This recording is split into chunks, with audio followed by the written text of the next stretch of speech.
حضرت ابو ہریرہ رضی اللہ تعالیٰ عنہ سے روایت ہے کہ ایک دن رسول اللہ صلی اللہ علیہ وسلم باہر لوگوں میں تشریف فرما تھے کہ ایک شخص خدمت اقدس میں حاضر ہوا اور عرض کیا، اے اللہ کے رسول، ایمان کیا ہے؟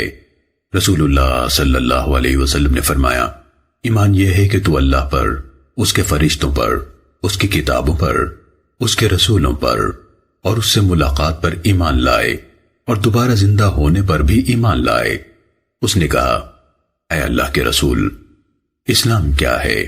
آپ نے فرمایا، یہ کہ تو اللہ کی عبادت کرے اور اس کے ساتھ کسی کو شریک نہ کرے، فرض نماز قائم کرے، زکوٰۃ ادا کرے اور رمضان کے روزے رکھے۔ اس نے کہا کہ اے اللہ کے رسول، احسان کیا ہے؟ نبی صلی اللہ علیہ وسلم نے فرمایا، تو اللہ کی عبادت اس طرح کرے گویا تو اسے دیکھ رہا ہے، اگر تو اسے نہیں دیکھتا تو وہ تجھے دیکھتا ہے۔ اس نے کہا، اے اللہ کے رسول، قیامت کب آئے گی؟ آپ نے فرمایا، جس سے اس کے متعلق پوچھا جا رہا ہے وہ پوچھنے والے سے زیادہ نہیں جانتا، لیکن میں تجھے اس کی علامتیں بتاتا ہوں۔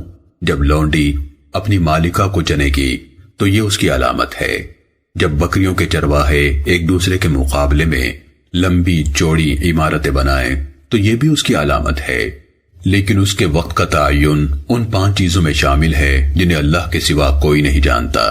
پھر رسول اللہ صلی اللہ علیہ وسلم نے یہ آیت تلاوت فرمائی، ان اللہ عنده علم الساعة وينزل الغیث ويعلم ما في الارحام وما تدری نفس ماذا تکسب غدا وما تدری نفس بأي ارض تموت ان اللہ علیم خبیر۔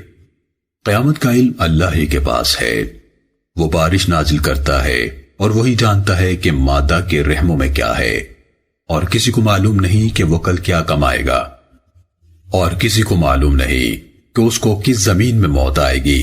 یقیناً اللہ تعالی علم رکھنے والا باخبر ہے۔ سنن ابن ماجہ حدیث نمبر 64۔ حضرت انس بن مالک رضی اللہ تعالیٰ عنہ سے روایت ہے کہ اللہ کے رسول صلی اللہ علیہ وسلم نے فرمایا، تم میں سے کوئی شخص اس وقت تک مومن نہیں ہو سکتا جب تک اپنے مسلمان بھائی کے لیے، یا فرمایا اپنے ہمسائے کے لیے بھی، وہ چیز پسند نہ کرے جو اپنے لیے پسند کرتا ہے۔ سنن ابن ماجہ حدیث نمبر 66۔